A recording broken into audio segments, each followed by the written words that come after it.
अल्हम्दुलिल्लाहि वकफ़ा वस्सलातु वस्सलामु अला सय्यदिल अंबिया अम्मा बाद औज़ु बिल्लाहि समीइल अलीम मिनश शैतानिर रजीम बिस्मिल्लाहिर रहमानिर रहीम वस्तबक़ल बाबा वक़द्दत कमीसहु मिन दुबुरिन व अल्फ़या सय्यदहा लदल बाबी क़ालत मा जज़ाउ मन अरादा बि अहलिका सूअन इल्ला अन युस्जना औ अज़ाबुन अलीम। सदक़ल्लाहुल अज़ीम। हर किस्म की हम्दो सना अल्लाह ताला की ज़ात वाला सफ़ात के लिए जो सारे जहानों का खालिक व मालिक और परवरदिगार अर्ज़ व समा है, और दुरूद व सलाम रसूलुल्लाह सल्लल्लाहु अलैहि वसल्लम की ज़ात पे जो सारे जहानों के सरदार और सारे नबियों के इमाम हैं। यूसुफ अलैहिस्सलाम का हम वाक़या बयान कर रहे हैं, तो इस सिलसिले में मैं थोड़ी सी वजाहत कर दूं कि यूसुफ अलैहिस्सलाम का वाक़या बयान करने में बहुत से लोग इसराइली रवायात का सहारा लेते हैं, जिससे वाक़या की दिलचस्पी में तो इजाफ़ा हो जाता है, लेकिन वाक़ये की सेहत पे सवाल उठते हैं। तो हम आपके सामने सिर्फ वही बयान करेंगे जो हमें कुरान से मिलता है, जो हमें कुरान बताता है। इसका हमें ये फ़ायदा होगा कि जो कुछ भी होगा, अगरचे थोड़ा ही हो, लेकिन जो भी होगा वो सही होगा, सच होगा, उसमें कोई बनावट नहीं होगी और उसमें कोई झूठ नहीं होगा। तो जब उस औरत ने यूसुफ अलैहिस्सलाम को गुनाह की दावत दी, तो यूसुफ अलैहिस्सलाम ने उसको इनकार किया। जब औरत का इसरार बढ़ने लगा, तो यूसुफ अलैहिस्सलाम ने वहाँ से भाग जाने में ही आफियत समझी, तो उन्होंने बाहर दरवाज़े की तरफ दौड़ लगा दी। तो वो औरत भी यूसुफ के पीछे ही दरवाज़े की तरफ भागी। तो कुरान कहता है कि वह अल्फ़या सय्यदहा लदल बाब, जब वो दरवाज़े से बाहर निकले, दोनों औरत और यूसुफ अलैहिस्सलाम दरवाज़े से बाहर निकले, तो दरवाज़े के बाहर औरत का खामद भी खड़ा था। कालत मा जज़ाउ मन अरादा बि अहलिका सूअन, तो वो औरत फ़ौरन कहने लगी कि देखो जी, अगर मैं ये भागदौड़ ना करती तो ये तो मुझे आज ख़राब कर देता, मेरी इज़्ज़त को दागदार कर देता, ये बड़े गलत नज़रिए से मेरी तरफ देख रहा था, या इस किस्म की उसने बातें की। तो यानी कि ख़ुद तो वो मज़लूम बन गई और यूसुफ अलैहिस्सलाम को उसने मुजरिम बनाने की कोशिश की, और साथ ही कह दिया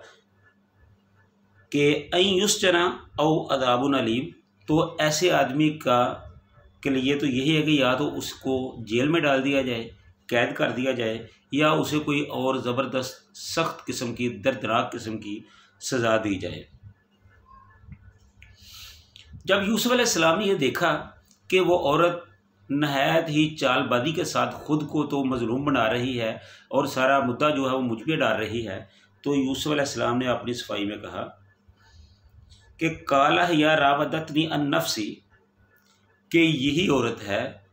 जो मुझसे गुनाह का मुतालबा कर रही थी,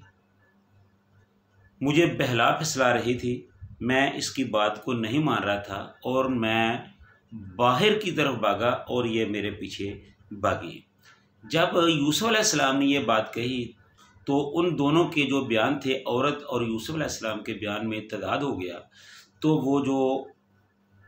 अजीज़ मिस्र था, औरत का खामद था, वो सोचने पर मजबूर हुआ कि मैं किसको सही कहूँ और किसको गलत कहूँ। तो कुरान कहता है कि वह शाहिदा शाहिदुम मिन अहलिहा, कि उस औरत के घर वालों में से ही एक आदमी ने गवाही दी कि इन काना कमीसुहु कुद्दा मिन क़ुबुलिन फ़सदक़त व हुवा मिनल काज़िबीन, कि इस कमीज़ को देखो, अगर ये कमीज़ आगे की तरफ से फटी हुई है तो फिर औरत सच्ची है और यूसुफ झूठे हैं। व इन काना कमीसुहु कुद्दा मिन दुबुरिन फ़कज़बत व हुवा मिनस सादिकीन, और अगर कमीज़ पीछे की तरफ फटी हुई है तो फिर ये औरत झूठी है और यूसुफ सच्चे हैं। तो जब उसको देखा गया, कमीज़ को देखा गया, फलम्मा रा कमीसुहु, जब कमीज़ को देखा गया तो कुद्दा मिन दुबुरिन, तो कमीज़ पीछे की तरफ से फटी हुई थी। काला इन्नहु मिन कैद कुन्ना, پھر اس عورت کے شوہر نے کہا، قمیص کو دیکھ کر، واقعات کو دیکھ کر، حالات کا اندازہ کر کے یہ کہا کہ تو ہی جھوٹی ہے، انا قیدا کنہ عظیم۔ تو اس نے صاف کہہ دیا کہ یہ تو تم عورتوں کی چال بازی ہے، بے شک تمہاری چال بازی بہت بڑی ہے۔ یعنی کہ اس مرد نے یا عزیز مصر نے اپنی عورت کو مجرم ٹھہرا دیا اور کہا کہ یہ سارا کام تیرا ہی ہے، تو نے ہی غلط کیا ہے، یوسف جو ہے وہ صحیح ہے۔ اور اس کے ساتھ ہی انہوں نے یوسف علیہ السلام سے کہا کہ یوسف عارض عن ھذا، کہ اے یوسف اس بات کو تو اب بھول جا، نظر انداز کر دے، اس بات کو آئی گئی کر دے۔ واستغفری لذنبک، اور ساتھ اپنی عورت سے کہا کہ تو اپنے گناہ کی معافی مانگ، انا کہ کنتے من الخاطئین، کہ بے شک جو تو ہی گناہ گار ہے۔ عورت صحیح ہے، یوسف علیہ السلام صحیح ہے اور سارا قصور تیرا ہی ہے۔ تو یہ ساری صورتحال کو دیکھ کر عزیز مصر نے یوسف علیہ السلام کو صحیح کہا اور اس عورت کو غلط کہا، اور ساتھ ہی یوسف علیہ السلام سے ریکویسٹ کی کہ آپ اس معاملے کو اب بھول جاؤ، اور ساتھ ہی اپنی عورت سے کہا کہ یہ گناہ تیرا ہے، لہذا تو اپنے گناہ کی معافی مانگ، کیونکہ تو گناہ گار ہے۔ تو یہ تھا حضرت یوسف علیہ السلام کے ساتھ پیش آنے والے وہ واقعات کہ کس طرح اس عورت نے خود ہی چال بازی کر کے یوسف کو بہکانے پھسلانے کی کوشش کی۔ جب یوسف علیہ السلام اس کے بہکاوے میں نہ آئے، اپنے آپ کو بچانے کی کوشش میں باہر کی طرف لپکے، تو انہوں نے پیچھے سے قمیض کو پکڑا اور اسی کھینچا تانی میں یوسف علیہ السلام کی قمیض پھٹ گئی۔ تو اس نے آگے اس کا جو شوہر آ گیا تو اس نے سارے پچھلے واقعات کو بھول کر اس کو گول کیا اور وہاں بالکل جھوٹ کہہ دیا کہ یہ سارا کام تو یوسف نے کیا تھا۔ تو یوسف علیہ السلام نے اپنی گواہی، اپنی سچائی بیان کرتے ہوئے کہا کہ ایسی بات نہیں، یہ عورت مجھے بہلا پھسلا رہی تھی اور میں اس سے بچنے کے لیے باہر کی طرف بھاگا تھا۔ تو آگے جو حالات نظر آئے، جو ان کے خاندان کے ایک فرد نے گواہی دی، ان حالات کی وجہ سے جب عزیز مصر نے حالات کا جائزہ لیا تو اس کو پتہ چلا کہ یوسف علیہ السلام صحیح ہے، اس کی عورت غلط ہے۔ تو پھر اس نے اپنی عورت کو گناہ گار ٹھہرایا اور حضرت یوسف علیہ السلام کو اس نے بے گناہ قرار دیا۔ تو یہ سارے واقعات تھے۔ تو اللہ تعالیٰ نے یوسف علیہ السلام کی پہلے خود عصمت کی حفاظت کی، پھر یوسف علیہ السلام کی سچے ہونے کی حفاظت کی، اور اللہ تعالیٰ نے خصوصی طور پر یوسف علیہ السلام پر اپنی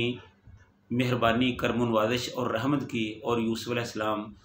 دین اور دنیا دونوں سے سرخرو ہوئے اور اللہ تعالیٰ نے ان کے عزت و نموز کو بچا لیا اور اس کی حفاظت کی۔ تو اسی طرح ہمیں بھی چاہیے کہ سچ کے دامن کو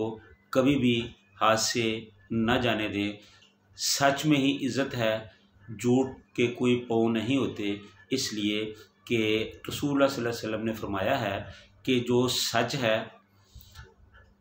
زحق الجال حق و زحق الباطل ان الباطل کان زہوقا، حق آ گیا باطل بھاگ گیا، بے شک باطل بھاگنے کے لیے ہی ہے۔ تو اس لیے ہمیں چاہیے کہ ہمیں ہر معاملے میں ہمیشہ ہی سچ کا ساتھ دینا چاہیے اور جھوٹے معاملات سے خود کو ہمیشہ الگ رکھنا چاہیے۔ اللہ تعالی ہم سب کی حفاظت فرمائے اور ہمیں سچ بولنے کی توفیق عطا فرمائے۔ وآخر دعوانا ان الحمد للہ رب العالمین۔